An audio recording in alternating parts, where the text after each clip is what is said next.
Hey everyone, I just want you to know that this episode of Out from the Horrorbox is available on YouTube. It's a video essay. I'm just releasing the audio as a way to kind of promote the YouTube channel. So go ahead and check it out on YouTube. It's Out from the Horrorbox podcast. You should be able to look it up on there. Without further ado, here's the episode.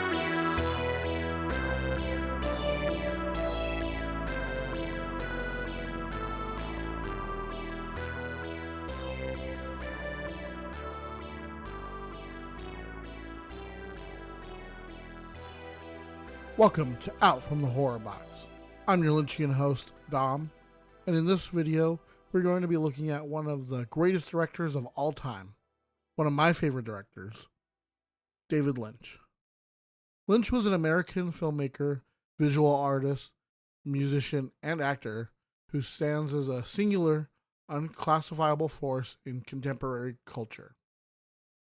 Universally hailed as a visionary, his work is distinguished by its deeply surrealist, dreamlike, and often unsettling experimental qualities, forging a unique aesthetic so distinct that it has been immortalized in the term Lynchian. He's widely regarded not merely as a great director, but as one of the most original and influential artists in the entire history of cinema. His 5-decade career has been decorated with the highest honors, including the Golden Lion for Lifetime Achievement at the 2006 Venice Film Festival, and an Academy Honorary Award in 2019, affirming his indelible impact on the art form. Lynch's journey began in the fine arts.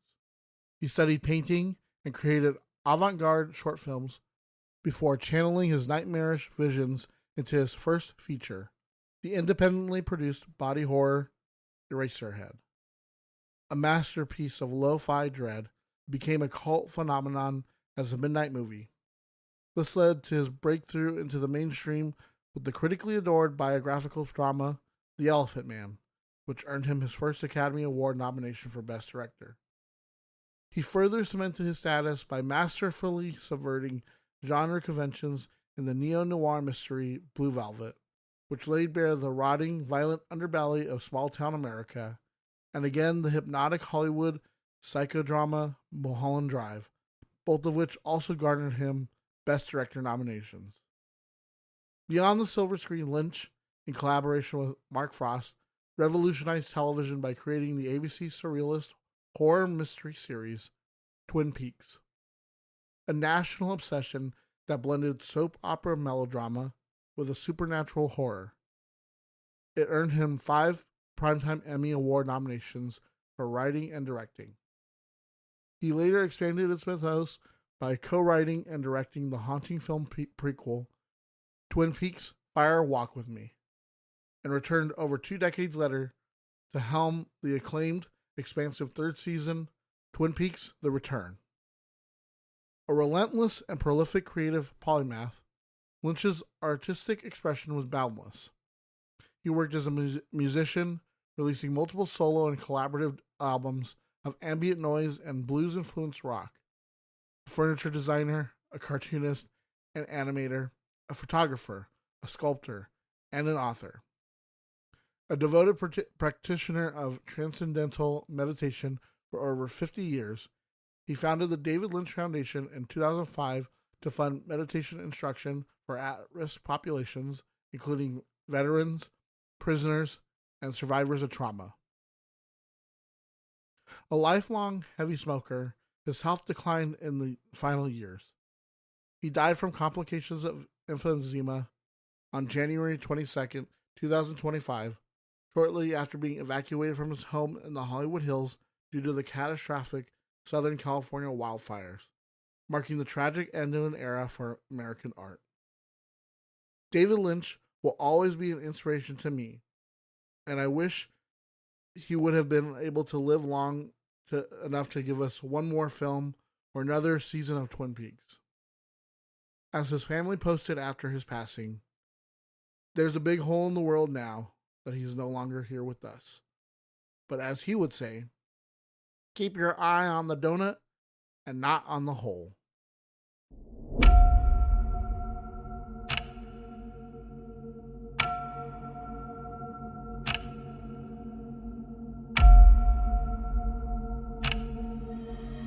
David Keith Lynch was born on January 20th, 1946, in Missoula, Montana, to Donald Walton Lynch, a research scientist for the U.S. Department of Agriculture, and Edwina Sonny Lynch, née Sundholm, an English tutor. His heritage included Finnish-Swedish roots from his maternal great-grandparents who had immigrated in the 19th century. Lynch's childhood was imbued with a sense of both wonder and eerie solitude, particularly during excursions with his father into the Pacific Northwest woods. He vividly recalled these journeys. My father would drive me through the woods in his green Forest Service truck, over dirt roads through the most beautiful forests where the trees are all very tall and shafts of sunlight come down, and in the mountain streams the rainbow trout leap out and their little trout sides catch glimpses of light. Then my father would drop me in the woods and go off. It was weird, comforting feeling being in the woods. Raised in the Presbyterian faith, his early life was peripatetic, dictated by his father's USDA assignments. The family moved from Missoula to Sandpoint, Idaho, when he was 2 months old, to Spokane, Washington 2 years later, where his brother John and sister Martha were born, and then successfully to Durham, North Carolina, Boise, Idaho, and finally Alexandria, Virginia. Despite the constant relocation, Lynch adapted with relative ease, making friends quickly at each new school. However, his view of formal education was deeply cynical. I found the world completely and totally fantastic as a child. Of course, I had the usual fears, like going to school. For me, back then, school was a crime against young youth. It destroyed the seeds of liberty. The teachers didn't encourage knowledge or positive attitude. Alongside his academic life, Lynch joined the Boy Scouts, though he later admitted he did so primarily so I could quit and put it behind me. Despite his ambivalence, he surprisingly achieved the rank of Eagle Scout. A pivotal moment in his artistic awakening came through his friendship with Toby Keeler, the son of local painter Bushnell Keeler. Bushnell gifted Lynch a copy of Robert Henry's seminal book, The Art Spirit, which served as a profound revelation, solidifying his resolve to dedicate his life to what he would term as the art life. At Francis C. Hammond High School in Alexandria, Lynch was popular but an unexceptional student, disinterested in conventional academics. Upon graduation, he was determined to become a painter. He began his formal art education at the Corcoran School of the Arts and Design in Washington, D.C. In 1964, he transferred to the School of the Museum of Fine Arts, Boston, with his roommate, future musician Peter Wolf. However, he found the environment stifling and uninspiring, leaving after a single year, hoping to find authentic artistic training in Europe. He and his equally disillusioned friend Jack Fisk, then at Cooper Union, embarked on a trip with the vague ambition of studying under the Austrian expressionist Oskar Kokoschka. I'm probably not pronouncing that right. Their hopes were dashed upon arriving in Salzburg to find Kokoschka unavailable, and deeply disillusioned Lynch returned to the United States after a mere 2 weeks abroad. Back in Virginia, with his parents now in Walnut Creek, California, Lynch stayed briefly with Toby Keeler before following Jack Fisk's advice to enroll at the Pennsylvania Academy of the Fine Arts in Philadelphia. He immediately found the city's gritty industrial atmosphere and the community of great and serious painters at PAFA far more inspiring than his previous experiences. He would later mythologize Philadelphia's profound influence. In Philadelphia, there was a great and serious painters, and everybody was inspiring one another, and it was a beautiful time there. It had a great mood, factories, smoke, railroads, diners, the strangest characters, and the darkest night. I saw vivid images. Plastic curtains held together with band-aids, rags stuffed in broken windows. His artistic sensibilities were further shaped by the visceral work of Irish painter Francis Bacon. It was here he began a relationship with fellow student Peggy Reevey, marrying her in 1967. Their daughter Jennifer was born the following year. Peggy would later note Lynch definitely was a reluctant father, but a very loving one. Hey, I was pregnant when we got married. We were both reluctant. The young family moved into a 12-room house in the high-crime Fairmount neighborhood, purchased for $3,500. Lynch later reflected on this period as a foundational to his dark aesthetic. We lived cheap, but the city was full of fear. A kid was shot to death down the street. We were robbed twice. The window shot out and a car stolen.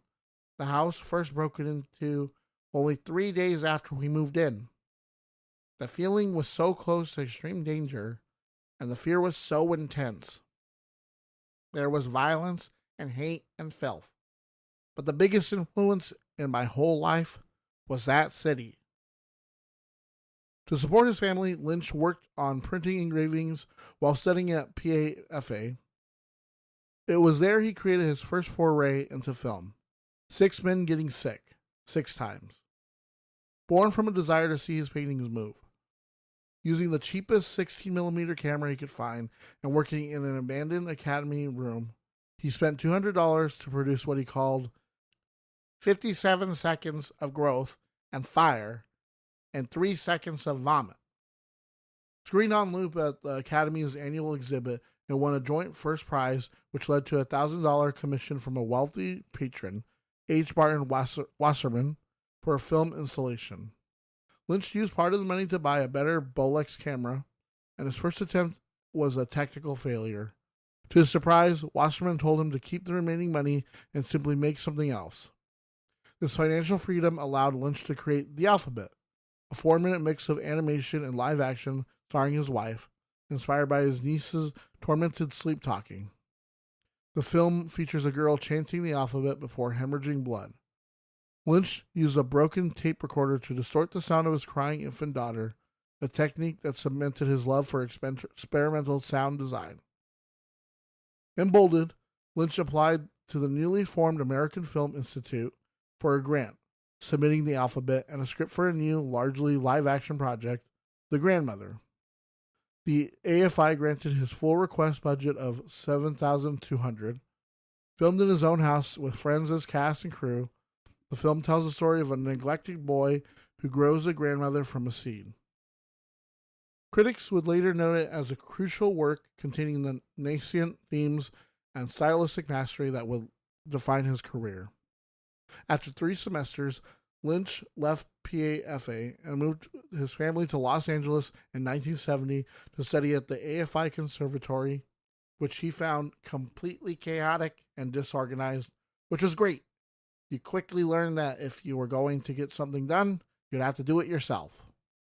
He began work on a project called Garden Back, based on one of his paintings, but became fed up with the constant administrative interference and requests to add more dialogue. He quit the program, only to be persuaded back by the dean, Frank Daniel, who recognized his talent. Daniel agreed to Lynch's condition of absolute creative control, believing Garden Back was now wrecked by compromise. Lynch shelved it and turned his full attention to his new, deeply personal project that would consume him for years, a haunting black and white feature film he called Eraserhead.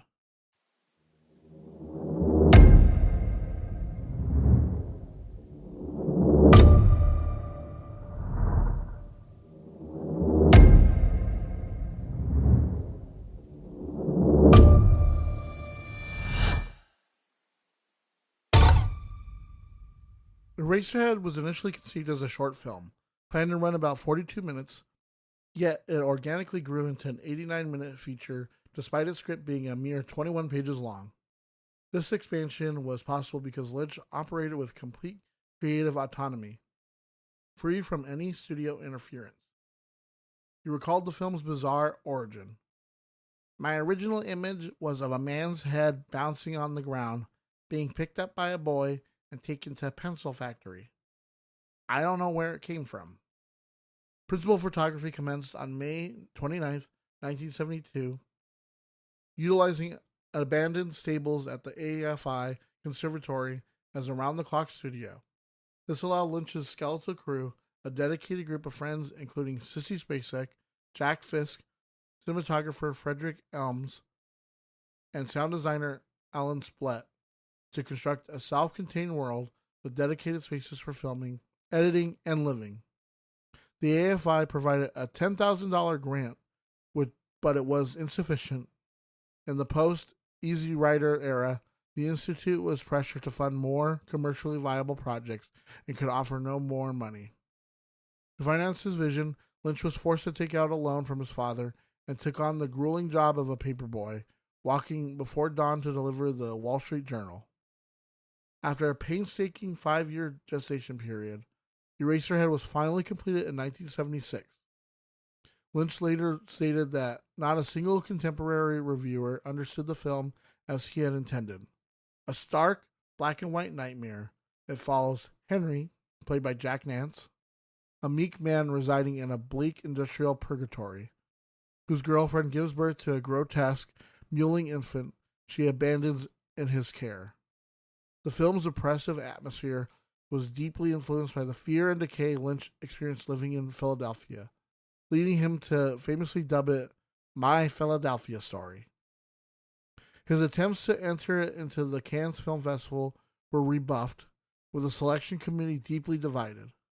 It was also rejected by the New York Film Festival, but found a berth at the Los Angeles Film Festival, where distributor Ben Barinholtz of the famed Elgin Theater discovered it.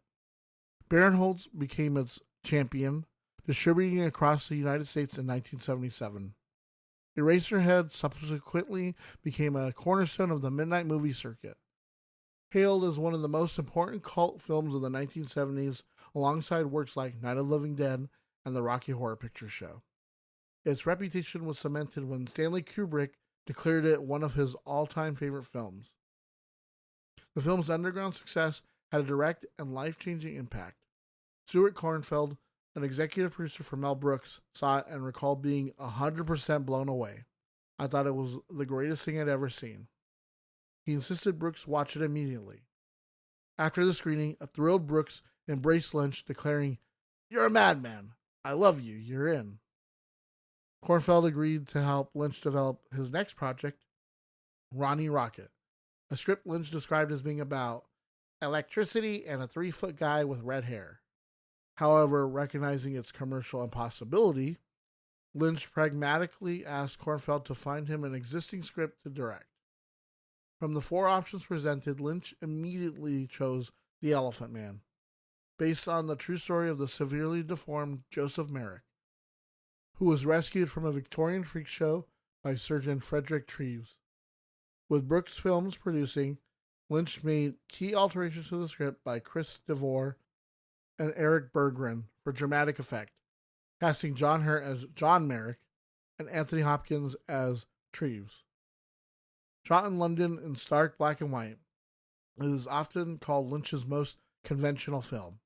Yet it was a monumental critical and commercial success, earning 8 Academy Award nominations, including Best Director and Best Adapted Screenplay for Lynch. Flush with this success, Lynch was suddenly a hot property in Hollywood. George Lucas, a fan of Eraserhead, offered him the director's chair for Return of the Jedi. Lynch declined, stating he had next door to zero interest, and believing Lucas should realize his own vision. Soon after, producer Dino De Laurentiis enlisted him to direct a big-budget adaptation of Frank Herbert's seminal sci-fi novel, Dune.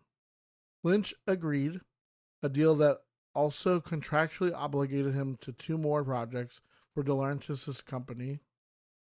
He wrote the script himself. After initial collaborators were dismissed, and immersed himself in set design, particularly enjoying the industrial, brutalist look of the oil planet Getty Prime. The final film, starring Kyle MacLachlan as Paul Atreides, was a painful experience for Lynch, who later stated, "I didn't have final cut, and little by little I was subconsciously making compromises." Much of his vision was left on the cutting room floor. Released in 1984, Dune was a critical and commercial disaster.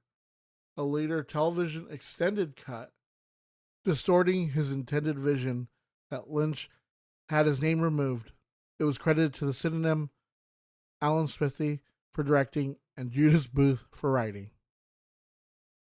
With the Dune sequel canceled, Lynch fulfilled his contractual obligation with a deeply personal project he had been developing since 1973, Blue Velvet. Set in the deceptively placid town of Lumberton, it follows college student Jeffrey Beaumont, played by Kyle MacLachlan, who discovered a severed human ear, leading him and Sandy, played by Laura Dern, into a depraved underworld ruled by the psychotic Frank Booth, played by Dennis Hopper, who holds a nightclub singer, Isabella Rossellini, captive. Lynch described it as a dream of strange desires wrapped inside a mystery story. Inspired by the mysterious quality of Bobby Vinton's song Blue Velvet, the film marked the beginning of his long collaboration with composer Angelo Badalamenti, and while De Laurentiis loved it, test screenings for mainstream audiences were disastrous, and the film proved highly controversial for its explicit violence and sexual humiliation. Despite this, or because of it, Blue Velvet was a major critical success, winning the National Society of Film Critics Award for Best Film, and earning Lynch his second Best Director Oscar nomination. Critics recognized a new master. Pauline Kael praised him as a genius naif and a Frank Capra of dream logic. While developing the TV series Twin Peaks, Lynch's friend Monty Montgomery gave him Barry Gifford's novel Wild at Heart, the story of Sailor and Lula. Lynch fell in love with the tale of two lovers on a violent road trip, feeling it was just exactly the right thing at the right time. He adapted it into a frantic crime romance starring Nicolas Cage and Laura Dern, infusing it with his own ending and copious references to The Wizard of Oz. Though it received a muted, even hostile reception in the U.S., it shocked the industry by winning the Palme d'Or at the 1990 Cannes Film Festival, an award met with audible boos from segments of the audience. After the failure of his television ventures, Lynch returned to film with the non-linear neo-noir Lost Highway, co-written with Barry Gifford. It was a commercial failure and received mixed reviews. Seeing a radical change, he next directed The Straight Story, from a script by Mary Sweeney and John E. Roach, based on the true story of Alvin Straight, played by Richard Farnsworth, who drove a lawnmower across Iowa to reconcile with his dying brother. It was a profound departure. A gentle, G-rated road movie devoid of the violence and surrealism that defined his work. Yet critics saw his signature touch in its deep humanity and surreal Americana. It was acquired and released by Walt Disney Pictures, named one of the year's best films, and praised for its emotional power and Farnsworth's devastating performance. In 1999, Lynch shot a pilot for a TV drama, Mulholland Drive, for ABC. When the network rejected it, he secured funding from French company Studio Canal to rework the pilot into a feature film. The result? A labyrinthine, surrealist mystery about the dark side of Hollywood, starring Naomi Watts and Laura Herring, was a critical triumph. It earned Lynch the Best Director prize at Cannes, shared with Joel Cohen, and his third Academy Award nomination for Best Director.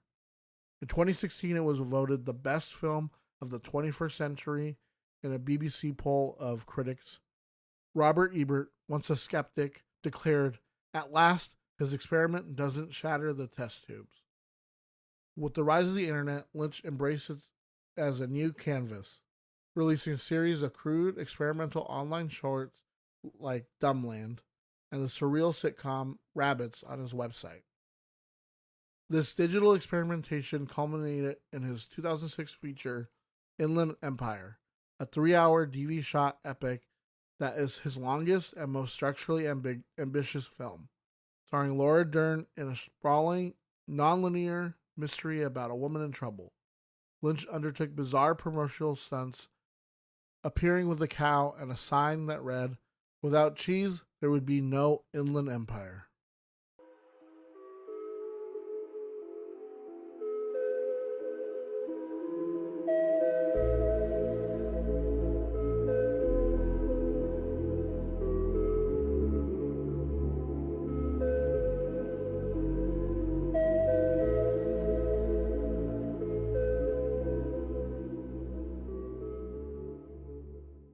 David Lynch first joined creative forces with television producer and writer Mark Frost on a proposed biopic of Marilyn Monroe, based on Anthony Summers' investigative book, The Goddess: The Secret Lives of Marilyn Monroe.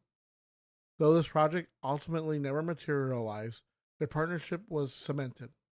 The genesis of their iconic collaboration occurred during a meeting in a coffee shop, where the two artists brainstormed a powerful, haunting image: a corpse washing up on the shore of a lake. This single visceral concept became the foundational spark for the next project, initially titled Northwest Passage before being christened Twin Peaks.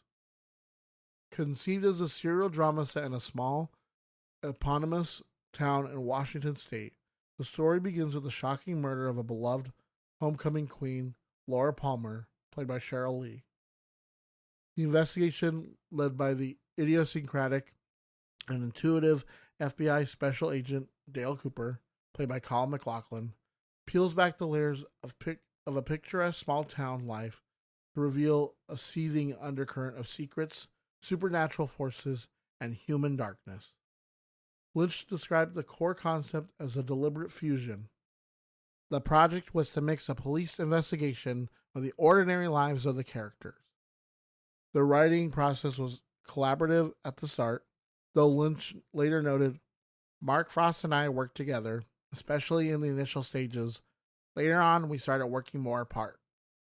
They successfully pitched the series to ABC, which agreed to finance a 2-hour pilot episode, eventually commissioned a first season of 7 additional episodes. The anticipation was immense, as Richard Corliss wrote. Long before the series' April premiere, ecstatic critics were priming TV viewers to expect the unexpected. Lynch's 2-hour pilot didn't disappoint. It was frantic and laborious in turn, a soap opera with strychnine. In one night, the show had hip America hooked. Lynch maintained a firm creative hand throughout the first season, personally directing 2 of its 7 episodes and meticulously overseeing the selection of directors for the others to ensure his unique vision was maintained. He also took on the memorable recurring role of FBI Regional Bureau Chief Gordon Cole, a hard-of-hearing agent who frequently shouted his lines. The show was an instant cultural phenomenon, achieving high ratings in the U.S. and internationally and rapidly developing a devout cult following. This success led to a second expanded season of 22 episodes. However, ABC executives, perceiving a decline in public interest as the mystery stretched on, made a fateful demand. They insist Lynch and Frost prematurely reveal the identity of Laura Palmer's killer. Lynch reluctantly agreed, a decision he would later cite as one of his biggest professional regrets. After the revelation and a damaging move to a Saturday night time slot, Twin Peaks struggled narratively and saw a significant drop in ratings, leading to its cancellation. Deeply dissatisfied with the creative direction the show had taken in the latter half of the season, Lynch returned to direct the surreal and terrifying final episode, ending it on a monumental cliffhanger. He later clarified, "That's not the ending. That's the ending that people were stuck with." A testament to his thwarted vision. After years of speculation and hope from fans, Lynch confirmed on October 6, 2014, via a tweet that he and Frost would revive the series, with shooting planned for 2015 on a new 9-episode season for Showtime. The two wrote all the episodes themselves. However, the project hit a major snag on April 5th, 2015, when Lynch publicly announced on Twitter that he was withdrawing as director due to budgetary constraints that he felt would compromise the scale and quality of his vision. This prompted a massive fan campaign and intense negotiations. Just over a month later, on May 15th, 2015, Lynch triumphantly retweeted that he would return after all, having successfully resolved the budget issue with Showtime. The network CEO, David Nevins, confirmed the news, announcing that Lynch would direct every single episode, and that the order had been dramatically expanded from the original 9 to 18 episodes. Filming was completed in April 2016, and the highly anticipated revival, Twin Peaks: The Return, premiered with a 2-part episode on May 21st, 2017, pushing the boundaries of television narrative and concluding the story on Lynch's own uncompromising terms.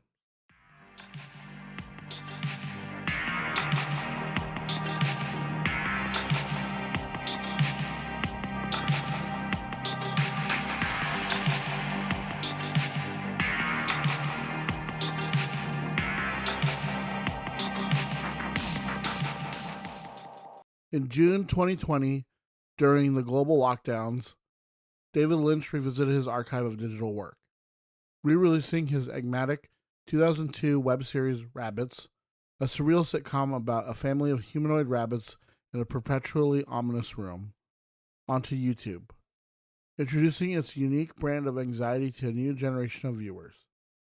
That same July, his online store began selling a set of face masks featuring his own artwork, a practical and characteristically artistic response to the necessities of the COVID-19 pandemic.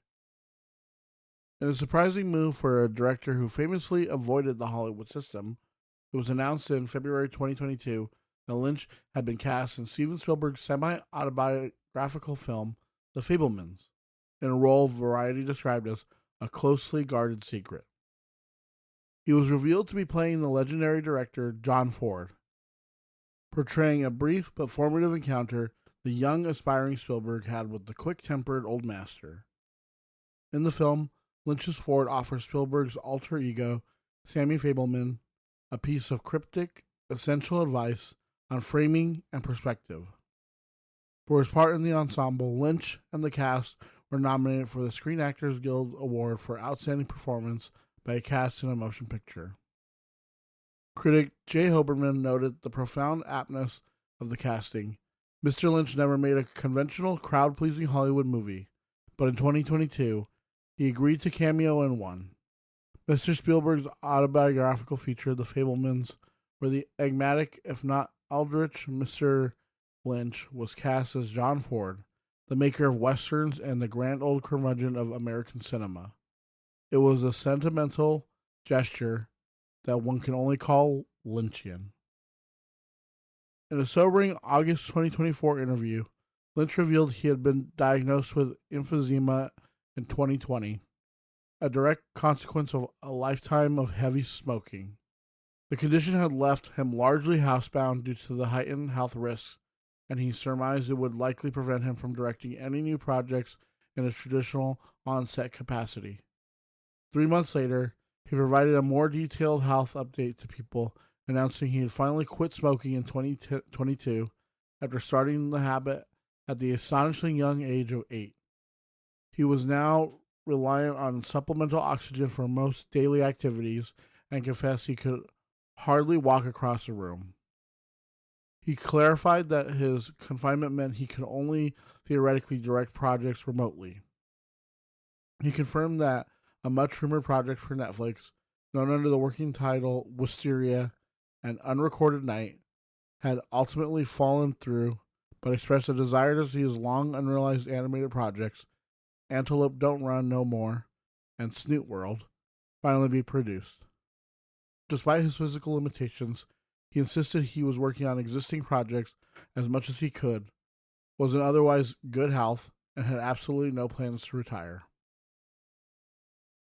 Tragedy struck in January 2025 when Lynch was forced to evacuate his Los Angeles home due to the catastrophic Southern California wildfires. The stress of the evacuation and displacement is believed to have precipitated a terminal decline in his already fragile health. He died shortly thereafter on January 15th at his daughter's home in Los Angeles. He was 78 years old. His family announced his passing with a message that perfectly captured his unique philosophy. There's a big hole in the world now that he's no longer with us. But as he would say, keep your eye on the donut and not on the hole. His death certificate, made public the following February, concluded the immediate cause was cardiac arrest with chronic obstructive pulmonary disease, which was emphysema, cited as the underlying cause. Dehydration, a common and dangerous complication of his condition, was also listed as a significant contributing factor. The document confirmed that he had been cremated and his ashes interred in the iconic Hollywood Forever Cemetery. An outpouring of grief and admiration came from across the film industry and the world.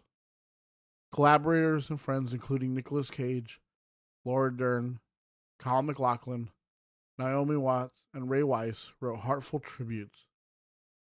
MacLachlan honored his longtime friend and collaborator with a moving piece in the New York Times, writing, "I was willing to follow him anywhere because joining him on the journey of discovery, searching, and finding together was the whole point. I stepped out into the unknown because I knew David was floating out there with me. I will miss my dear friend. He has made my world, all of our worlds, both wonderful and strange." In a final honor, the Writers Guild of America announced that MacLachlan would posthumously present Lynch with the Laurel Award for Screenwriting Achievement. Steven Spielberg wrote of the profound experience of directing him in The Fabelmans. "Here was one of my heroes, David Lynch, playing one of my heroes. The world is going to miss such an original and unique voice. His films have already stood the test of time, and they always will." Martin Scorsese released a statement that read in part, "He would put images on the screen unlike anything that I or anybody else had ever seen. He had made everything strange, uncanny, revelatory, and new." Tributes poured in from a who's who of cinema and culture, including Judd Apatow, Mel Brooks, Francis Ford Coppola, Terry Gilliam, James Gunn, Ron Howard, Patton Oswalt, Pedro Pascal, Billy Corgan, Questlove, and Ben Stiller.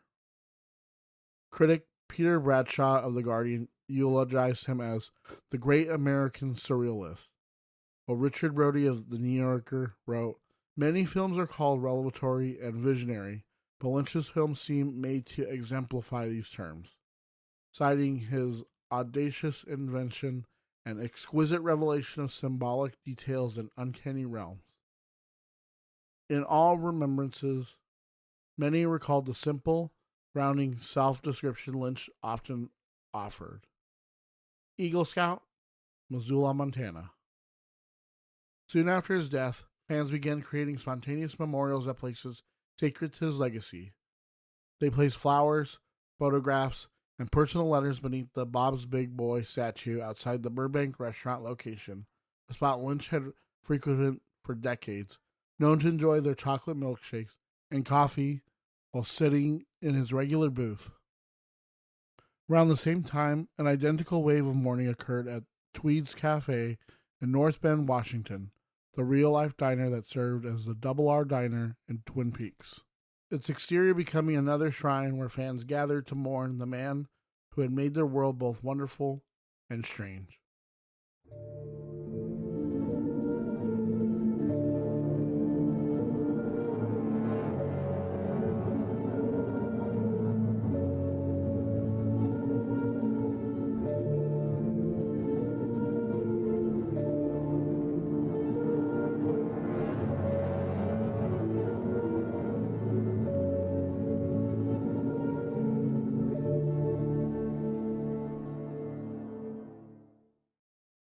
David Lynch has been an inspiration to me as one of my favorite directors of all time. I mean, I count him amongst the greatest directors of all time. As soon as I learned that he passed, it was a shock. I mean, yes, he was older. He was already in declining health, but when one of the people you looked up to, one of the people that inspired you, once they pass, it's still really hard to take in, and it's still hard now, even to talk about it. Like right now, I'm like trying not to to break down at all. There's just so much I've been inspired by. Twin Peaks, Blue Velvet, The Elephant Man, Mulholland Drive. He kept going when even when people said, we don't understand this, we don't get it, like it's not like traditional to make this type of movie. He said, I don't care. He was weird. He was eccentric. He did things his own way. He would only do it if he could do it himself. But that's what's inspiring from him, or what he inspired me to do. Maybe this idea, yeah, seems a little weird, but you know what? Try and go with it, right? Like whatever image you got in your mind, kind of follow it, right? And that's what I've always done with when I come up with stories, when I come up with ideas. It'll start off as something small, something like you said with Eraserhead. It was just like a head that was like bobbing along and someone trying to chase it or something, right? Like something weird like that, and it evolved into this whole other thing. And sometimes when you do that, when you chase these weird things that pop up in your mind, sometimes it comes out to be something different, something more inspirational, something more original. And that's what I love and will miss about him, giving us, he could go from something like The Straight Story to something like Eraserhead, and it's the same person. It's just so wildly different, yet the same. Like it's just something in there that's. And what's amazing is that, like, even when he was around and from the start, like they gave him his own term, his Lynchian, and I've always heard that, and it's always intrigued me. It's like Twin Peaks. When I was growing up, Twin Peaks came out when I was born, so I never grew up watching it. It always intrigued me to hear these like stuff about it and see things about it. And it's like, what is this? So then when I finally did, venture into that world of Twin Peaks, it moved me in such a way that, I'm like, why did I not look into this more? This is right up my alley. Like everything about this kind of like dream logic, about like this kind of like, fantasy, sci-fi, horror, whatever it is that's living on this edge of Americana. That's what he creates. And that's what he was capable of showing us, that like it can exist in this place, but as long as it's, I don't know, a dream, I guess. I don't know. It's so inspiring, and I'm gonna miss. I really wish that I had been able to grow up at an earlier time where I could have worked with him, maybe, or even got to meet him before he passed. Lynch was one of my favorite directors, and there won't be anyone like him ever again. So to end things, I'll leave with a quote. Even in the so-called dark things, there's a beauty. It can be foreboding, but there's also something else in there that's bigger. It's truthful. We want to thank you all for watching, and if you like what you saw, please subscribe here on YouTube to catch every new episode. Do you have any personal or fictional, paranormal, supernatural, or unexplainable stories? We'd love to read them on the podcast. Please send your stories, recommendations, or anything else to horrorboxpodcast@gmail.com. If you want to show more support, you can follow our socials on Instagram, Threads, or TikTok, all at Horrorbox Podcast on all sites. From there, you can find the link to the podcast. If you want to go above and beyond, you can buy me a coffee at coffee.com/horrorboxpodcast. It really helps out. Until next time, we live in a dream. This is Dom, signing off from the Horrorbox.